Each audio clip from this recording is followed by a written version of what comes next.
Hi friends, welcome back to Rouse Rising. My name is Katie, and in this week's video, we're doing a meal prep video. So I'm sharing with you meal inspiration, what I've been cooking for my family of 7, what I make my 5 kids for breakfast, lunches, dinners. It varies every week. It depends on what I'm in the mood to cook. It depends on what we have in our pantry stores. It depends on what I get from the grocery store. We eat kind of the same things on repeat, but seasonally. So in the summers we eat more fresh stuff and we don't use the cook stove or the oven. And then in the winters we get back to cooking hearty meals, slow cooked meals, lots of breads, yummy, delicious baked goods, all those kinds of things. So we're gonna see all of that in this video. So come along with me and hang out in the kitchen and let's get cooking.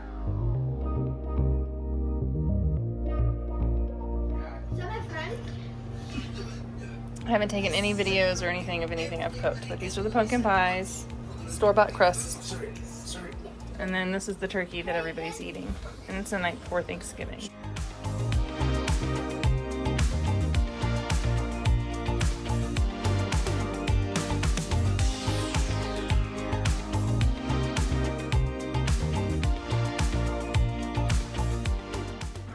Wrap it.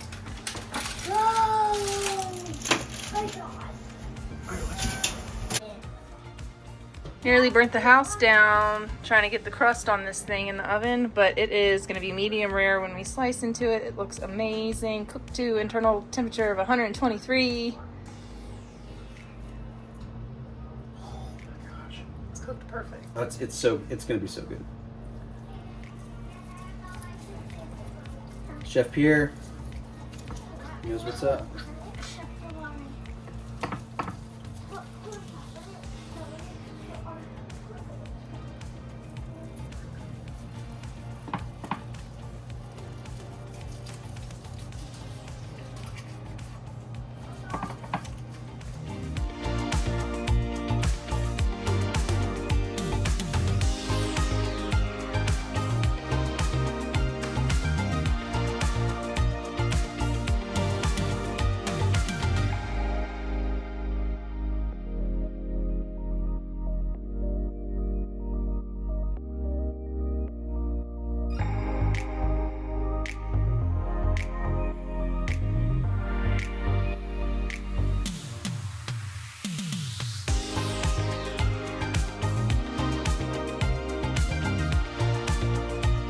Next up, we're gonna make some fruit punch. So we're just gonna add a bunch of, we've got strawberries and pineapples. That's probably all we'll do as far as that goes. And then we'll do fruit punch.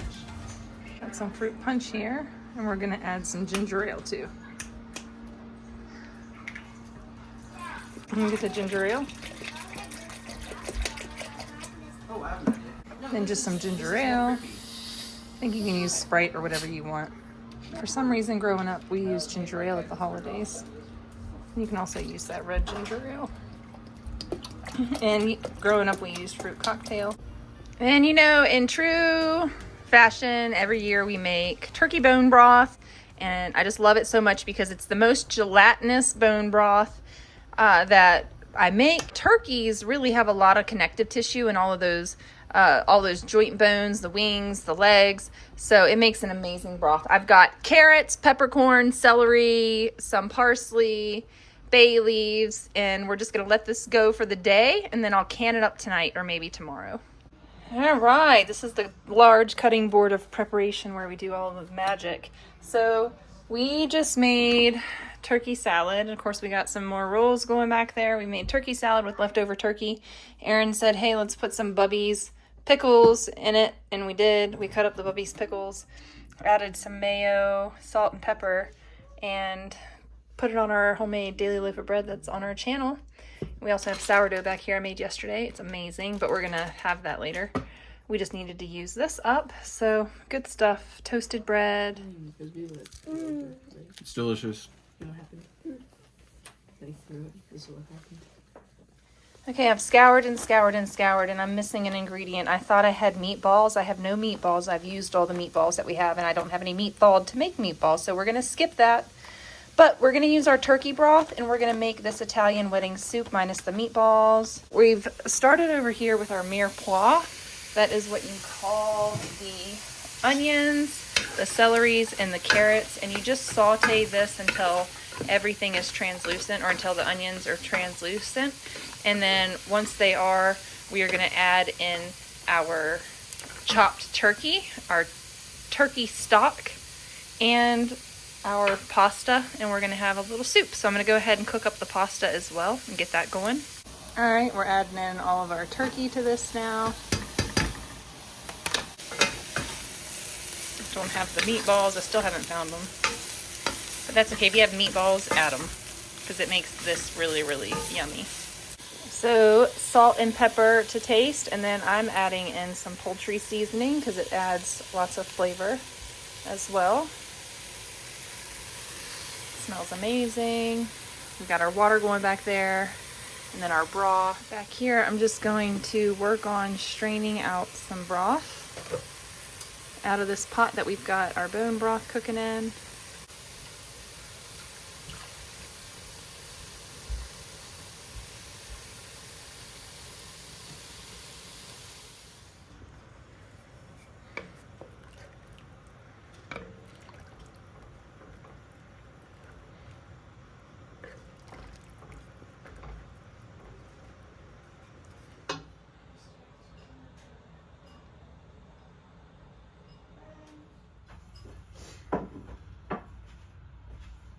Inversion. Yeah, I mean, I thought I had a pretty good grasp on things here, and then that happens. I said inversion. Yeah, it's wild. I mean, this frost hasn't gone anywhere. Yeah, so Days. it's probably not going to go anywhere. I'm sure you will see many turkey updates as long as they exist here around our property. So far, they've made it through the winter.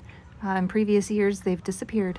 All right, one of the things I didn't share in my pantry restock was, because I just did it, I had to go out to the garage and get one of the garage buckets, but this corn, this is whole kernels of corn from Azure Standard, and it has not been nixtamalized. And because it's not nixtamalized, you can't use it for tortillas, but you can use it for cornbread. So I milled corn and some soft white wheat berries, and now I'm just running them through the sifter and getting out all of the thicker pieces because I did a pretty coarse mill on it. So some of the bran. So we're gonna make some cornbread.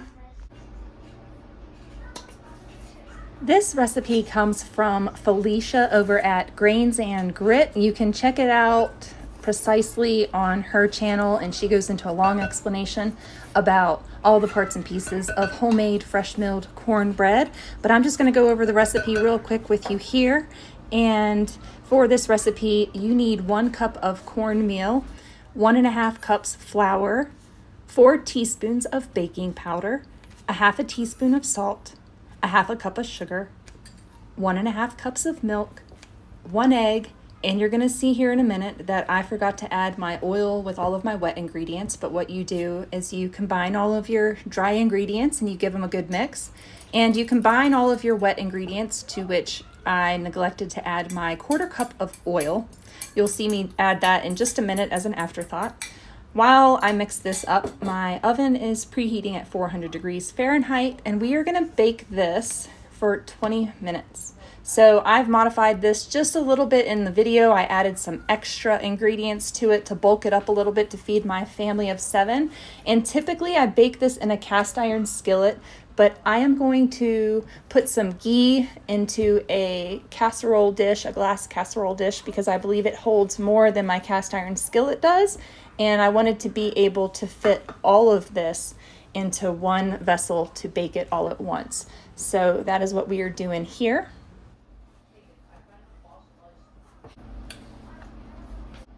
At first, I was unsure if it would fit. I do need to allow space for this to rise in the oven. And then after I thought about it for a minute, I went ahead and poured everything into the casserole dish, and it did work out just fine.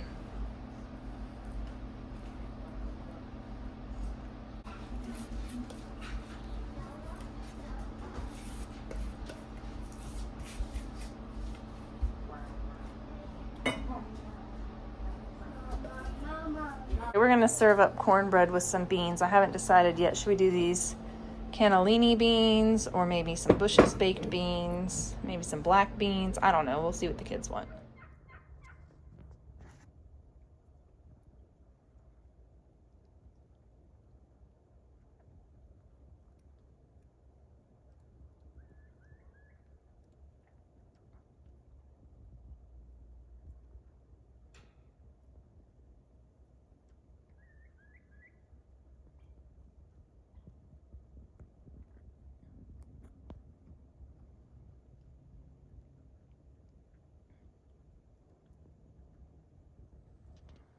Okay, we baked this delicious loaf of bread, and I didn't add any oatmeal, or usually I'll add 9-grain oats or something like that, or oats to it, rolled oats or quick cooking oats, different things like that. But I didn't add it this time. Look how fluffy it is.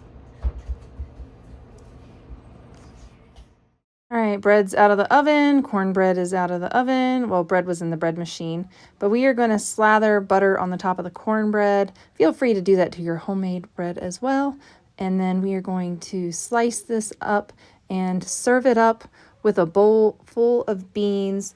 I never really ate cornbread and beans until I lived with my brother and my sister-in-law, and they would make cornbread and beans as one of the meals that we enjoyed, and it's very nostalgic for me. I enjoy making it for my own children. Yes, thank Mom. Thank you, Mom.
Here we have a butternut squash. I use a very big sharp knife to cut it in half. I've stuffed some onions in it. There's a variety of ways you can do this. I'm also going to throw some carrots on this tray between the squash so that they don't cook too fast. And we are going to roast this up and use our turkey stock from Thanksgiving, our turkey bone broth, and we're going to make a delicious butternut squash soup. I'm going to leave the link down below in this video's description for the full recipe, but I'm just going to show you this for now. I also have some sourdough bread going in the fridge. It's doing its long ferment, and then we'll make some sourdough bread to go along with this. All right, so here we go. We've got all this roasted butternut squash. I'm going to add it to my pot with these onions and these carrots. And we are going to warm it up with some turkey broth that we had from Thanksgiving.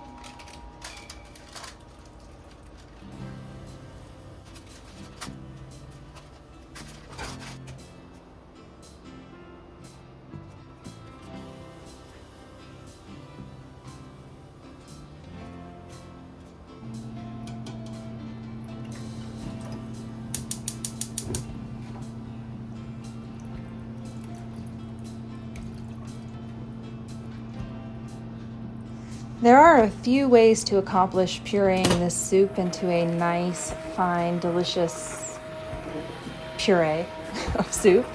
And you can do it either in a food processor, a food mill, you can do it in a blender. I prefer using an immersion blender, and I can link one down below in this video's description for you to check out, similar to the one that I'm using in this video. It's one of my favorite ways to blend soups because there's no transferring boiling hot ingredients. All right, we've got our butternut squash soup going. I'm gonna make this sourdough bread.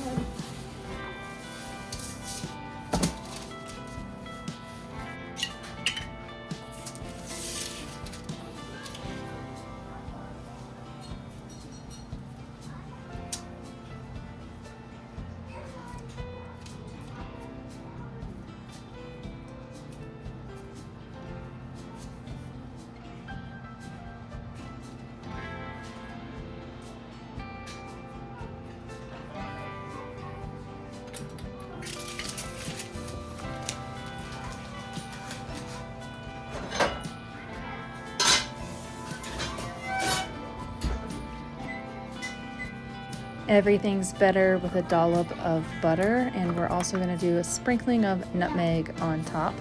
Now my butternut squash recipe does have a bit of nutmeg in it. It just enhances it and makes it taste delicious.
Alright, this is elk meat right here. This is elk ground burger, and you can see how vibrant dark red it is. Anyways, we're going to turn all this meat into taco meat. This is 3 pounds, and then this is going to feed us for the next day or two. We're going to make the kids burritos and beans, rice, and cheese burritos for lunch today, but it's breakfast time, so I'm just cooking this up. Aaron and I are going to have a little bit of this for our breakfast.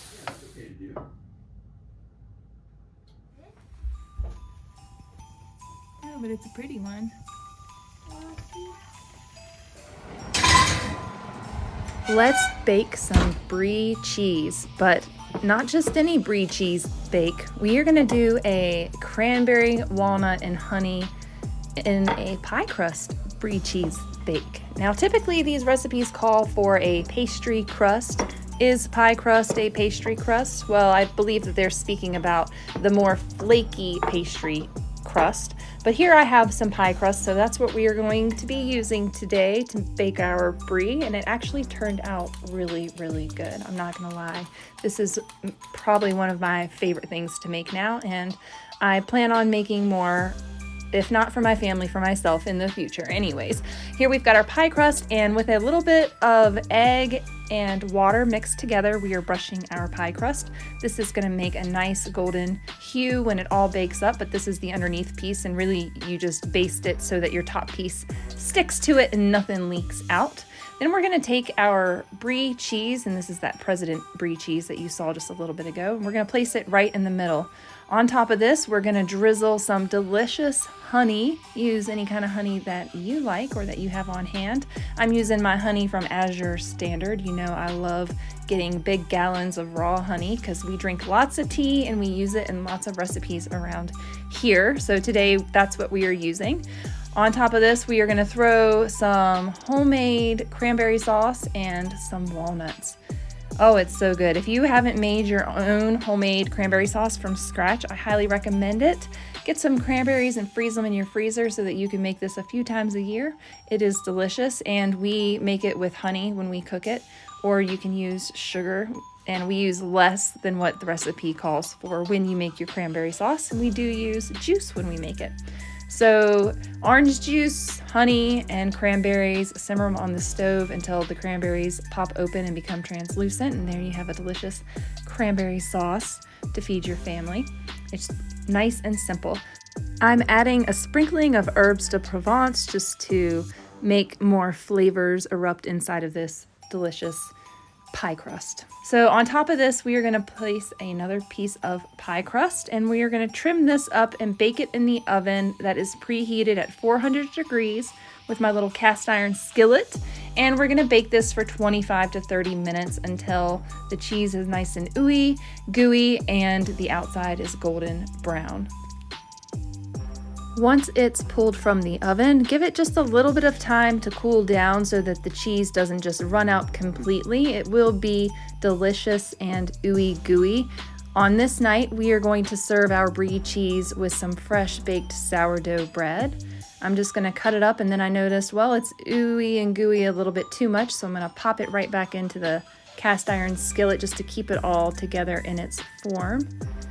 And if you let this firm up completely, it turns into a nice cheese pie, which is how I enjoyed it on following days. I just kept slicing from this little pie, enjoying it as is with the cranberries, walnuts, and pie crust. To me, it was just a lovely little treat, and my family really enjoyed it too. Have you ever tried Brie cheese like this? Would you give this recipe a try? I definitely suggest maybe trying it for New Year's. Impress your friends with your fancy cheese and pick up some bread or crackers to go on the side. It is yummy. All right, this morning we've got some 2-day-old bread that we are going to French toast, cook on our skillet.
We're gonna make some cookies. So I've got some butter here. I've got a bunch of this unsalted pasture raised Vital Farms butter.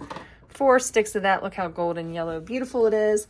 We're gonna make some chocolate chip cookies. I'm gonna do, this is like the Nestle Toll House recipe, I believe. I just wrote it down in the cookbook because this is the one we like to use. And I'm gonna switch it up a little bit. We are gonna subtract 2 cups of the all-purpose flour. This is a doubled recipe times 2. We're going to subtract 2 cups of the all-purpose flour, and instead we're going to add 1 cup old-fashioned oats and 3/4 cup coconut flakes.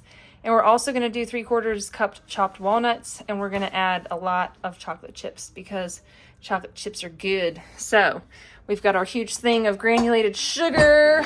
This is a gigantic 1 gallon, I'm not sure, mason jar right there. See next to my giant KitchenAid mixer, and I got to grab the rest of the ingredients, but I figure I would start with the butter and the sugar and get those mixing, and then I'll add some brown sugar as well. 1, 2, 3, 4.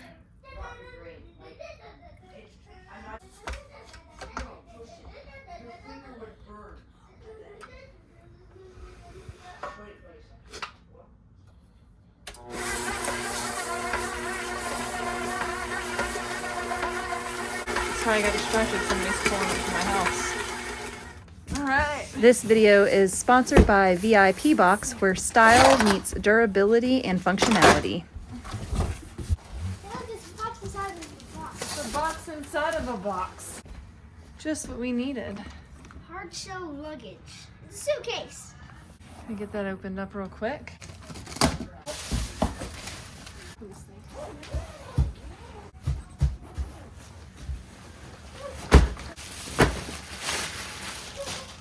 A box inside of a box. There's 2 suitcases. 3 suitcases. Wait, what? Oh my god. Why so many? There's only 3. Travel. With our busy travel season coming up, we needed a new set of luggage, so I teamed up with VIP Box to get this 3-set piece of durable, hard-cased luggage that is going to keep all of our items secure and safe while we travel around the country. It does come with a locking system, and you can program your own lock code in there. The VIP box luggage set comes with telescoping handles that stow away inside of the luggage when not in use, as well as swiveling wheels that maneuver in any direction, making transporting your full luggage simple and easy no matter where your adventures take you. When not in use, you can stow this luggage in a nesting fashion. Each piece sits inside of the other. Its form and function is durable, as well it is stylish, available in cream as well as pastel colors. Find this luggage linked down below in this video's description and use VIP Katie for a discount on your order.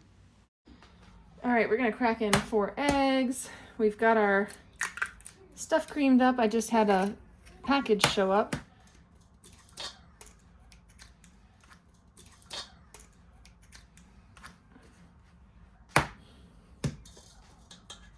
These are room temperature eggs.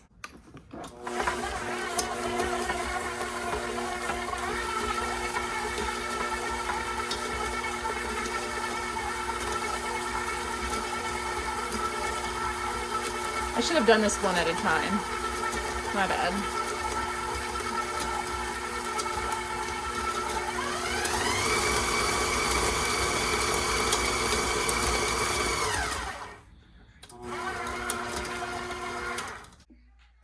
Back here, we're going to start milling up some of our flour. I'm going to use all-purpose flour as well because it's already fine sifted.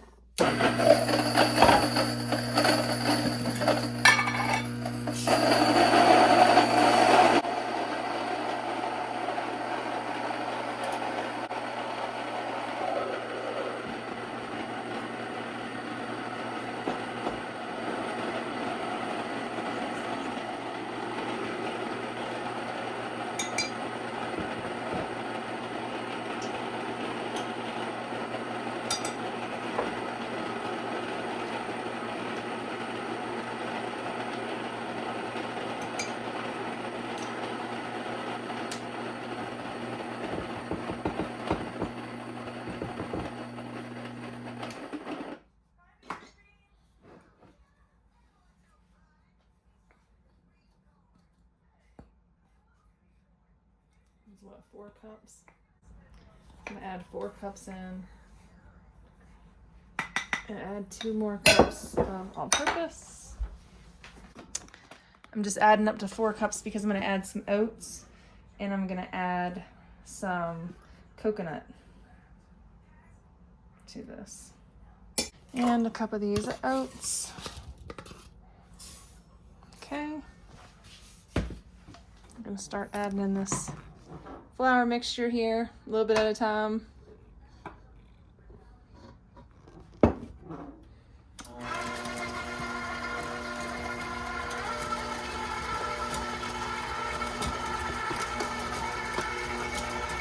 Whoops.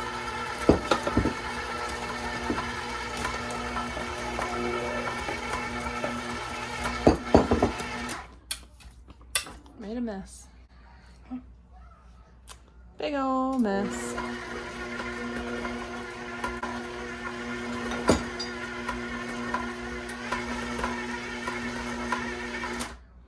Scrape that down. I forgot to add my sea salt, so I'm gonna add 2 teaspoons of that now. I'm just gonna scatter it around.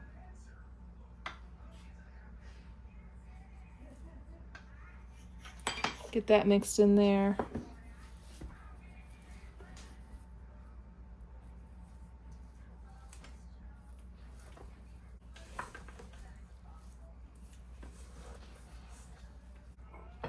Go in with about a cup of this coconut. Scatter it all around too.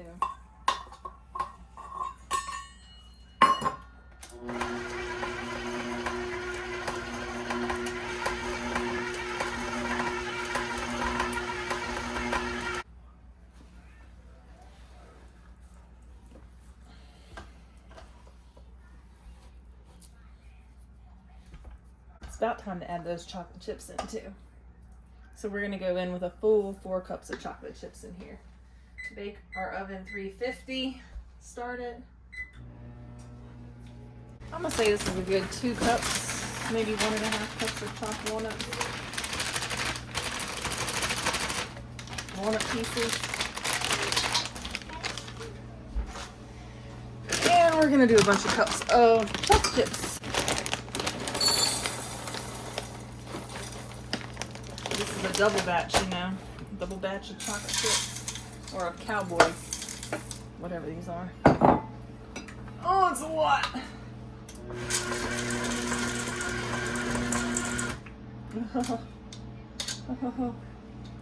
Got a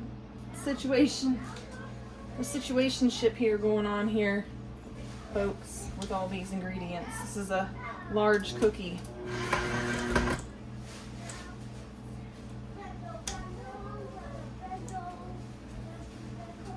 All right.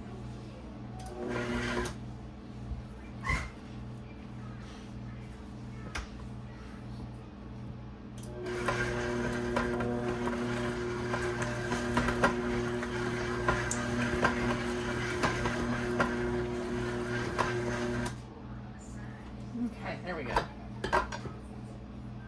Oops. Took it off the hinges. Here we go, Cowboy cookies. Here we go, let's eat them. All right, look at all this amazing buttery goodness. So what I'm gonna do is I'm going to ball all of this dough up, put it on trays, and freeze them. Freeze it into balls of dough. Of course, I'm gonna cook some right now, but it's gonna get frozen.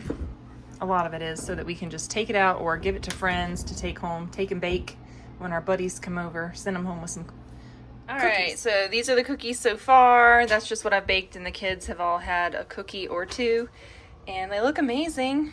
They're not as fluffy. They're thinner and more buttery. I think I have a more butter to flour ratio, which has made them thin. They puffed up in the oven, but then they shrunk back down. So these are delicious and crispy, and I cooked them for 9 minutes at 350 degrees. They turned out great. We've got the large pot. It is the evening time, so dark outside. Large bunch of this cookie dough. We are going to put this in ball form and freeze it up for another day.